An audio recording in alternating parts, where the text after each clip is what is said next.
That's the resource where we learn. Now, not everybody has a church. Not everybody hears preaching. That's obviously a great resource of learning, education, information, revelation, and so forth.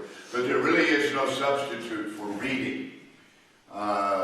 There's a few benefits. One is that it stimulates the intellectual part of your brain. It causes you to think. It informs. And by that exercise, your brain expands. We've been talking about discovering your genius. And this is one of the ways that genius is expressed or exercised is through reading. There's no substitute for reading. Too many of you spend too much time on your phone. That should be eliminated. I spend no time on my phone. I don't have games on my phone. I don't waste. I might look at a news item here and there, but it's very, very minimal. It would be less than half an hour a day. There's far more productive things I can do to stimulate my mind than mess around on video games or phone entertainment, YouTube, whatever it may be that you're using to entertain or stimulate yourself. Watching something like, for example, on YouTube or television is not the same as reading. Reading stimulates a different part of your brain than the passive activity of watching something. Watching is passive. It stimulates one part of your brain, and reading is proactive. It exercises you. So I'll make a few other comments about that in general. The book that we're going to be looking at is called Mansfield's Book of Manly Man. I think I ordered 20 copies for the bookstore. There's 10 available right now. You're going to get it this weekend or in the next few days, and then you're going to spend the month reading it. Mansfield's Book of Manly Man by Stephen Mansfield. Reading gives you the opportunity to benefit from life experience and revelation that other men get, and you're not going to hear that revelation any other way. And there are individuals, I don't have that ability. I'm a preacher. I communicate by preaching, but some people are just, and I wish I had the gift. I've tried doing some writing. I don't know how good I am at it, but some men really do have the gift of taking revelation, life experience, what they've learned, putting it on paper, translating it to you, and you can benefit from that. And to ignore that potential is tragic. So this book, there's a quote here, masculinity, it's all about being a man, and I'm going to read you the opening chapter today. We're going to have like a bedtime story, only I don't want you to go to sleep afterwards. This is a book about being a man, which this culture knows very little about. Now, some of you have had the benefit of being raised in church. Some of you have the opposite. You were raised in the world, a dysfunctional family, no father. Now, when you read, and there'll be some things in this opening chapter, you know,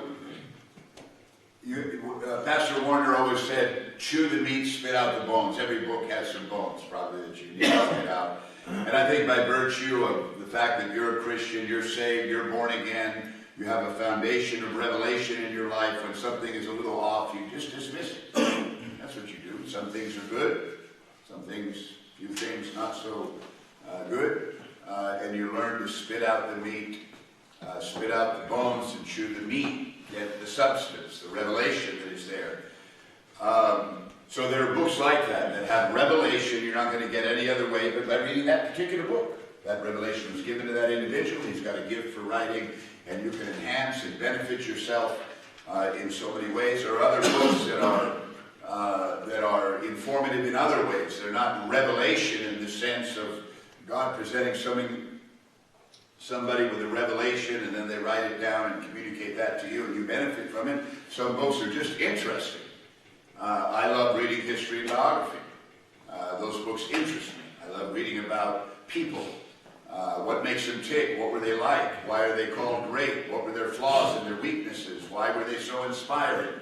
I'm fascinated by that, and so I read a lot of biographies. I'm always reading a biography. This book actually is biographical because he uses different individuals to make his point. So it opens with a quote, "Masculinity is not something given to you, but something you gain. And you gain it by winning small battles with honor." Masculinity. And so I'm going to read the books have forewords. Sometimes a foreword is written by another individual than the author, as is the case with this book. You can get all that later. So the opening chapter is "Gentlemen, we begin." Let me start this book by telling you about the night I became a man. Years ago, I was traveling through the Middle East to do relief work in a troubled country. A problem arose with my visa. If all had gone according to plan, I would have flown into Damascus, traveled 9 hours through the Syrian desert, crossed the Euphrates River, and entered into Iraq. I had done it several times before. On this particular trip, I never got out of Damascus. I know this sounds like the start of a great adventure. It wasn't. I spent my days at the Damascus Sheraton eating bad hamburgers, arguing about Syrian football with a doorman like I knew enough to have an opinion. Now, don't misunderstand. I'm going to tell this story to my grandchildren, but you should know I wasn't particularly bored. I ate pistachio nuts by the pound. I read everything I could find that was printed in English.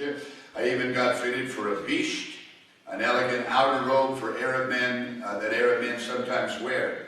I had it made, put it on once, decided I looked regal, and then never wore it again. These were not my most productive days. Fortunately, a friend of mine who was a member of the Syrian parliament heard I was stranded and came to my rescue. We'll call him Nadim. He was the cool breeze of Arab hospitality. He took me to meet officials who could help me, feasted me at the finest restaurants in the city, and insisted that I go with him to his Christian Orthodox church, though I knew I would not understand a word. When I reluctantly went with him that next Sunday morning, I found language was no barrier. Hugs from little old Syrian ladies told me everything I needed to know. Nadine knew they would. He was a good friend to me during those days. It was because of Nadine that I ended up on the roof of a hotel in downtown Damascus with a dozen Arab men, and that's where I became a man. Nadine knew I was by myself, and he wanted to show off his American friend. So he decided to host a small party. I urged him not to bother, but he insisted as though all honor depended on it. Several nights later, I found myself atop a soaring Damascus hotel surrounded by high-ranking government officials, their submachine gun-toting bodyguards, several expensively dressed businessmen, and one man in a shemiga, the traditional Arab cloth headdress, who looked to me as though he had just come from the desert. Of course, the desert was only about 3 blocks away. It was a stunning, clear Syrian night. The tents on that rooftop seemed to breathe with the evening breezes drifting in from the sand. It was mystical, and I wanted desperately to be still and take it all in. Nadim had other plans, however. He began by eagerly introducing me to his friends, and then he insisted I recount my life since birth, along with everything he and I had ever discussed.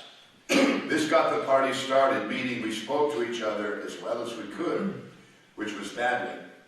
We ate cashews the size of a man's thumb and bowls of watermelon. Some of the older ones smoked a hookah, which is an Arab water pipe. All were gracious and interesting, but there was only so much we could manage to communicate through our limited knowledge of each other's language. And the conversation inevitably lagged. That's when the more traditional-looking man wearing the shemiga leaned forward and asked a question. There was a great wonder in his face, as though he was inquiring about one of the great mysteries of God. And it turned out he was. A son, he said. Do you have a son? I'm telling you, every man on the roof stopped what he was doing and turned to hear my answer. I do, I replied. Ah, he grew excited. And his name? Jonathan. I answered. The man slapped his knee and shouted, aha, then you now have a new name. You are Abu John. Suddenly there was a lot of smiling and head nodding and Arab voices, one on top of the other. They could tell I didn't understand what was happening. Nadine tried to explain. Apparently, when an Arab man has a son, his name changes. From that moment on, he is addressed with a combination of Abu, which means father, and the name of the son, in my case John or Jonathan. Apparently, Arabs consider fatherhood so important that once a man becomes a father to a son, he is honored for it for the rest of his life. So I became to them Abu John. When this was announced, the rooftop erupted. Men started shaking my hand, slapping me on the back. Food arrived by the platter full, the best lamb I've ever had, a naan bread, and a dozen types of baklava. It just wouldn't end. After a while, music sounded. Several of the men started teaching me an Arab dance, one holding his submachine gun in his other hand. It was quite a night. Finally, at 3 or 4 in the morning, they drove me back to the Sheraton and backslapped me out the door of the car. Good night, Abu John. I went to my room, and as spent as I was, I sat up hours longer, staring out the window at the brilliant Damascus night. Something had happened to me. I could feel it, but I couldn't put words into it. I think I was afraid that if I didn't explain it to myself, I would wake up the next morning and find that this powerful new thing was gone. It came to me a day or two later. At first it was a great sadness, and then it became a ferocity and strength that has never left me. I should tell you this, by the time of that night in Damascus, I was 41 years old. I had been a Christian for 23 years. I had been a husband for 17. I had been a father for 13 years. Yet never before in all my life had I ever been welcomed into the fellowship of men like I was that night. Not once, not ever. Nor had I ever undergone any sort of ritual to mark any of the important turning points in my life as a man. No one had ever said to me, congratulations, you're now a man among men. Frankly, I didn't know I needed to hear it. When the moment finally came, it was a gift of Arab men who issued the welcome with hardly a word. They named me. They celebrated me. They gave me gifts. They made it clear they understood. They counted me as one of their own. It is impossible to fully describe what all this has meant since. The impact of that night is probably best captured by the single word, honor. Now, I had not lacked for honor in my life before that moment. I grew up the son of a decorated U.S. Army officer. I eagerly played 3 sports a year in my youth. I was recruited to play college football. I had friends who were sworn to me, and I to them. I knew a little bit about honor. Still, never had I been honored in such a way that it summoned dormant forces within me.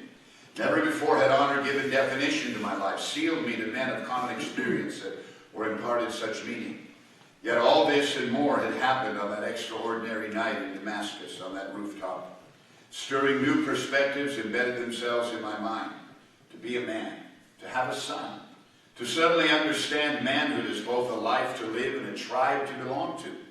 For all my years yet to come, to be shaped by the calm, fierce knowing that I would live them as a man, not merely as a male, mind you, but as a father, to know the good that this could do, that this could be for those I loved. All of this was born that night. Yet it has taken me more words to describe the experience here than were spoken during all the hours on that rooftop. Some of the most important things about my life were defined that evening without any of them having been described or explained. I suppose this is the power of commemoration and tradition. They impart more than they explain, summon more than was thought available. Perhaps there's a lesson for us here. I will risk offending, and not for the last time in the pages of this book. I'm sure by saying I suspect if such a moment had taken place somewhere in the Western world, it would have come with a torrent of words. It would have been talked to death. It would have come with a book, a seminar, a CD series, hours of concerned discussion, 2 recommended websites, a retreat, a certificate to put on a wall. We'd probably still be talking about it, having never actually done anything. My friends in Syria lived quite differently. They arrived at an all-important word, Abu John, with 2 short questions. Once they ecstatically proclaimed it, they didn't have a great deal more to say. They didn't bother to explain much. In fact, they didn't even ask my permission. They just declared it and then celebrated the fact and celebrated my life in a tribe of men with the fiercest, manliest partying I've ever seen. 6 hours later, they pushed me out the door. It was done. Go be a man. Be a father. Remember, you're part of us now. Things will never be the same. I had been a male for 4 decades when that night occurred. I learned more in those hours, however, that you are not fully a man until you are a man among men, who respect what it means to be a man and who know how to summon manhood through honor. My goal in this book is simple. I want to identify what genuine manhood does. The virtues, the habits, the disciplines, the duties, the actions of true manhood, and then call men to do it. I mean exactly those words. This big book is about doing. It is about action. There is certainly an appropriate moment for men to talk about their parts, their wounds, their past, their wounds, their theories of manhood, questions and values, and their ongoing war with the society around them. This book isn't that. This book is about knowing the deeds that comprise manhood and doing those deeds until mere males become genuine men. For fun and for simplicity, I call these genuine men manly men in these pages. My conviction, and it underlines all that is ahead, is that we become what we do. And we are the sum of our habits. I should say quickly, I do not believe we are only the sum of our habits. I'm a Christian.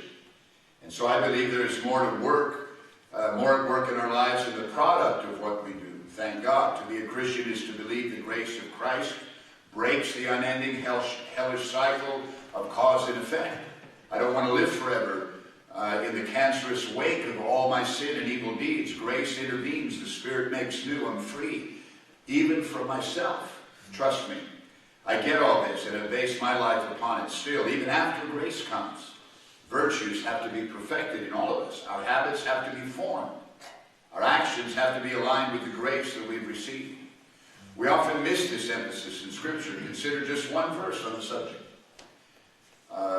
Make every effort to add to your faith goodness, and to goodness knowledge, and to knowledge self-control, and to self-control perseverance, and to perseverance godliness, and to godliness mutual affection, and to mutual affection love. For if you possess these qualities in increasing measure, they will keep you from being ineffective and unproductive in your knowledge of the Lord Jesus Christ. That's 2 Peter chapter 1, verse 5 through 8. Clearly, we are given faith and we are taught knowledge, but to make both productive, we have to devote ourselves to a lifelong project of developing traits and attitudes and habits. The Apostle Peter calls them qualities in these verses. Otherwise, we will be ineffective and unproductive despite the grace and the knowledge that we possess. If we live in an ideal world, every man would learn the habits of manliness as part of a dynamic body of righteous men. He would have models in these older men. He would have a tribe to belong to and to learn from. He would be initiated, honored, challenged, trained, corrected, and commissioned by these men. In fact, in an ideal world, a man would barely be able to identify what had made him a great man, a genuine man, a manly man. It would all be natural and woven into life. It would just be. Most of us have never had anything like this. Almost none of us today. It's at a loss. But it doesn't have to mean devastation. Instead, it means that we have to put ourselves in a position to absorb the manly virtues another way. That's why I've written this book. I intend here to put us among men. I'm going to describe the characteristics of vital manhood as illustrated in some of the great lives of history. Lives that reveal what we must do to be men. These men are part of what the New Testament calls our cloud of witnesses. I think of the men in these pages as our cloud of witnesses to manliness. Imagine sitting with Winston Churchill and asking him what he had to overcome to be a great man. Imagine asking the same question of Booker T. Washington or Rudyard Kipling or Jonathan, the son of King Saul. I think using inspirational tales from the lives of great men of the past makes the journey fascinating. I think it connects us with a heritage and points us toward a destiny. It also gives us tools for defining manhood for the next generation of men, those who look to us to show them what to do. We want to give them far more than we receive. The great men of history, our fathers, in a broad sense, help us do that.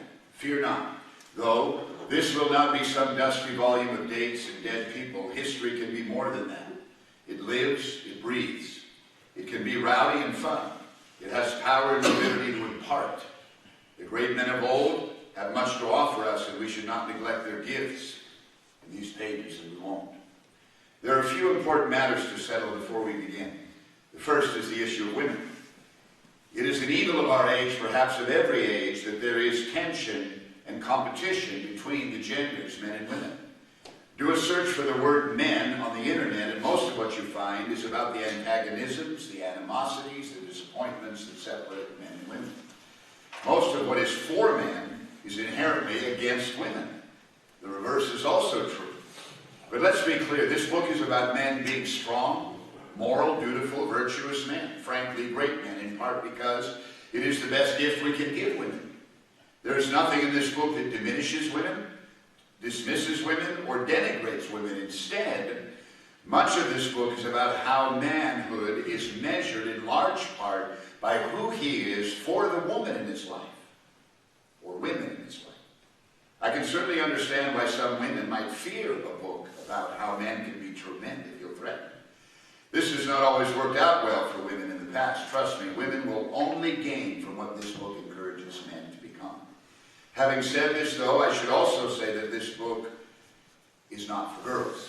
Second, we live in an age that defines people largely by appearance. The body is the man. The look is the woman. There is almost no separating the outer from the inner, and true manhood from the physical vessel he occupies in this life. This overemphasis, in other words, putting emphasis on outward more than inward, this overemphasis on what is seen has had tragic consequences for men, some men.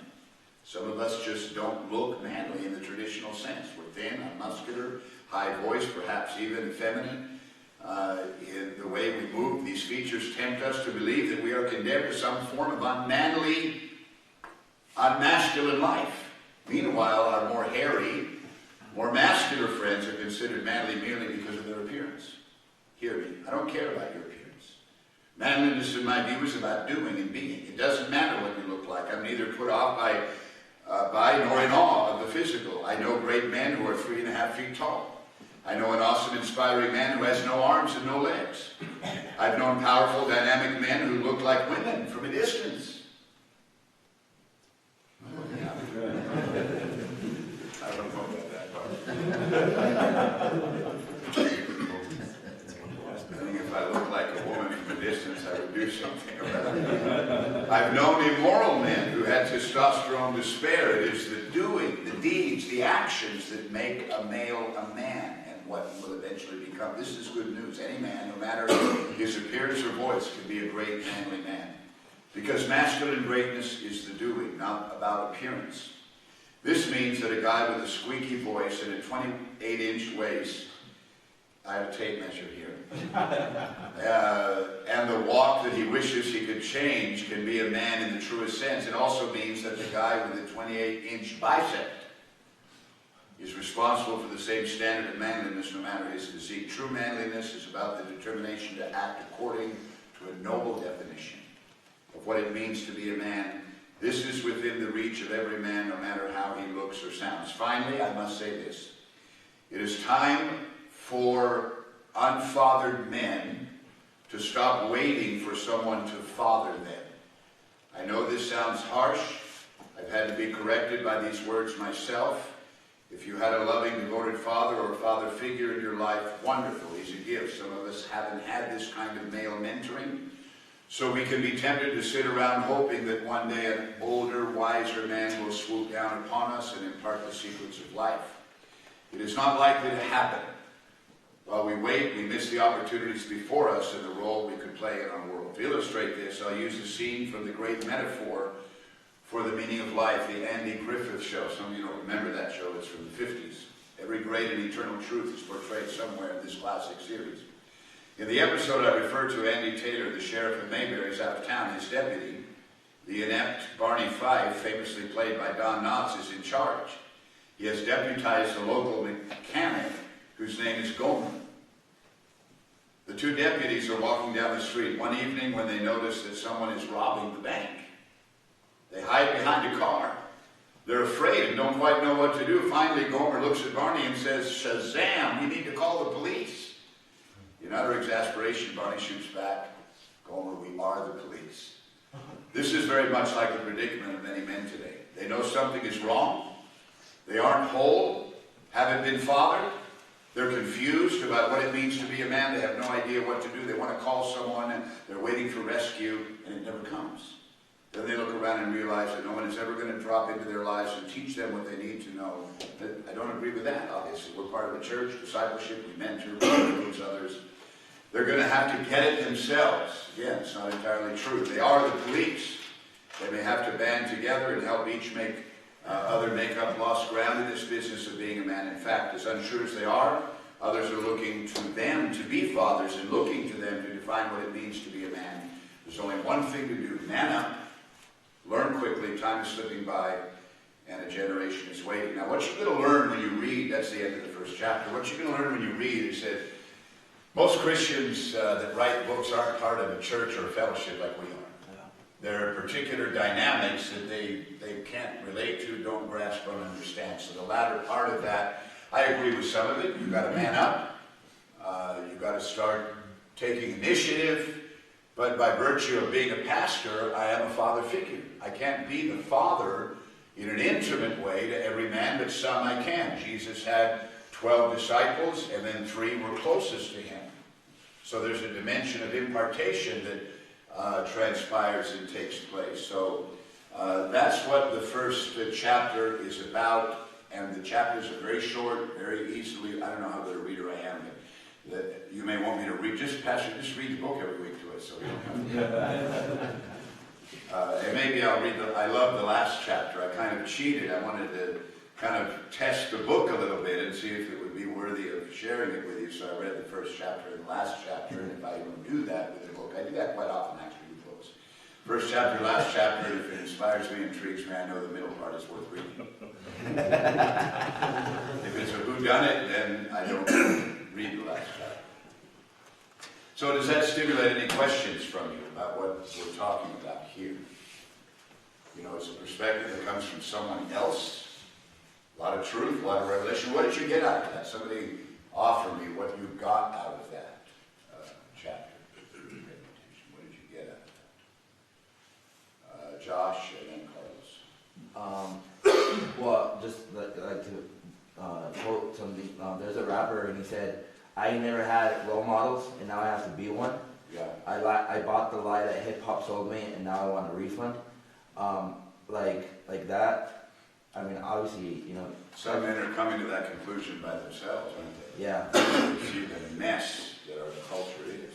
Yeah, and well, you know, just like the fatherlessness, you know, there's no direction. They say that the reason kids get into gangs is because they just want to fit in, you know, they want somebody to mold them and shape them, and that's what I got out of it, you know, like how, you know, how to be a man, you know, there is a way to be a man, there is a roadmap, there is a guide, there is a pattern, you know, and you have to submit to the pattern, you know, you can't be a man however you want to be a man, if that makes sense. Amen. Very good, Carlos. Pastor, what I got was when he was talking about he's never been welcomed by other men as a man. That's very true, because in today's society we have so many men that grow up and they want to proclaim that they're a man, but yet they're still playing video games, they're still, you know, looking at pornography, they're still doing all these things. Yeah. And it's like, you can't call yourself a man if you don't choose to go against what the world says. Yeah, there is some, obviously that's a cultural thing they did there on that rooftop. There are cultural dynamics there. I think we have some similarities to that, although it's not formalized with an occasion. You know, when you're about to have a baby, that's going to be an event. You know, you're going to be welcomed into the fraternity of fatherhood. We're not going to start calling you, what's your baby's name going to be? You know? Brooklyn. It's a good girl. We're not going to call you Abu Brook. We're not going to go to that extent, and then I think in the context of the church, as someone gets converted, they're welcomed into the fraternity of the congregation, and then as you aspire to discipleship, you want to do something for God as a man, you start coming to prayer meeting, you start coming to serious men, you start, you know, rising up into an arena of manhood, I think, by just natural consequence of making right decisions and doing some of those things. Did you ever have one? Yeah, that to me was, I know one time you mentioned that a lot of males think they're men, you know, we're men here because they have penises, you know, by their gender. they think they're a man, but it's really to the reference points in life and the decision making that you make that initiate you being a man, of decision making, the responsibilities, Yeah. what initiatives you're going to take, and what are you going to push to the side and say no to this and say yes to this. Those reference points in your life make you a man, and it's not the penis that makes you a man. Yeah, I'll preach that. It's a serious What a matter. sermon title. It's not the penis that makes you a man. Your gender doesn't make This you a is man. fucking Your gender weird. doesn't make you a Yeah, man. but this is going viral. That's what I was going to say. Go ahead, I've got a video here. It's live stream. You can watch this all over the world. I rebuke you. No, what I was going to say, every once in a while when we're, for example, having coffee at the bakery, some guy will come in there. Boy, you can tell he spends hours a day at the gym, tight t-shirt, tattooed. I mean, this is a man, right? Outward appearance, that's what he was talking about. Manhood, masculinity, this is quite a guy. Got 3 marriages, fathered children with 2 different women, no faithfulness, no commitment. That makes him less than a man. That is not manhood. You can have someone that looks like us, who's faithful to their wife, honors their vows, faithful to their children, is there for them under the same roof with their mother, loving Jesus. That's manhood in all the virtues of both. Manny and then Ernie. Yeah, Pastor, before I was saved, I was Catholic 22, and you're living this crazy lifestyle, and never that I want to get married because I think I wasn't man enough. So you're not going to find the manliness. You have a father, but my father was very dysfunctional. It's just the man you talked about was the man that my dad was. Buff, women, they're all over the place, not faithful. So in the world, you're not going to find it. TV, you got movies, everyone tries to portray your Rambos, your Commandos, this is my generation, Rockies. And so, that's our image of a man. You come into church, this is what a man is. Coming, listening to the preaching, repenting of sin, being faithful, being moral. And our best example is obviously our pastors, but Jesus. Men of men. Spat upon, beat, rejected men. There wasn't asking for the accolades. When they tried to make him king, he ran away. Yeah. The time came, Satan offered him position. Nope. It's going to come through first the cross. Yeah. And the process of all that is what made, all over the cross made him a man. Powerful. So this is what that's our benefit. This is where the place we're going to be coming in. Yeah. And this is an advantage, like that story you talked about, the man you talked that he was brought before these men. He was honored, but that happens to us here when we come to church. Very good. Ernie. My father, before he passed away, his reputation, he was a man's man. And I remember 2 of his daughters got married before his daughter Sandra got married to me. And they messed up. And I'll never forget, I was, 28 years old, maybe 29, been married for 3 or 4 years, whatever. And he was not the kind of guy that was effusive with his words and his accolades. He just was very reserved. But if there was something wrong, he let you know about it. And I'll never forget, we were inside his house. What had happened is he was a diesel mechanic, and he had almost torn off his thumb, and the company was giving him a hard time with the insurance and the workman's comp, and it was going to take a while. And I had been working for about 2 or 3 years. Me and Sandra were on our own living. But when Sandra told me, they're giving my dad a hard time, it's been months now, and so they're in jeopardy of losing the house. And so when I told Sandra, can't do that. Let's break our apartment lease. Let's live in with them. Let's pay everything. And then when he is able to get the workman's comp all settled, then we'll move up. And I'll never forget, we were there, 2 or 3 weeks, and we're at dinner time, and he just spoke up, and they were talking about some man, and look at his mom, and he goes, he's working hard, he's responsible, and he pointed at me, and he said, that's a man. And his definition, unsaved, Yeah. is very different from the world's. Yeah, see something, amen. Amen. Yeah. Hearing that book, what you were saying, it's kind of like what Manny said. I remember coming to the church. You know, I was the first time I was like 15, but I was too high on drugs to really care about anything. But the second time that I came when I was 17, and when I first got saved, and I felt like what happened there with that tradition that they're doing. I felt that way when I came to church. You know, I never wanted to get married. Yeah. Married for what? You know. Yeah. You know, my dad wasn't around growing up. My mom had to pay for 4 kids. You know, so that was my life. But I remember coming in and learning how to be a man, seeing people married. You know, I've never seen a married my whole life. You know, and it just makes me think like how grateful I am. Yeah, that's good. Very good. Okay, so that's what we're going to do. So you buy the book or order it today. Like I said, there's 10 or 20 copies. I'm not sure how many are there, but you may have to order one if you don't get there fast enough. There's about 3 right now, Pastor, and if you get another order in a one. Okay, and then don't call me at 9 o'clock at night and ask me to read to you. I won't think very much of you, Pastor. I won't think very much of you, man. All right, let's all stand. I actually enjoyed that. Let's worship God. We need a big day today of revelation, altar calls, finances flowing.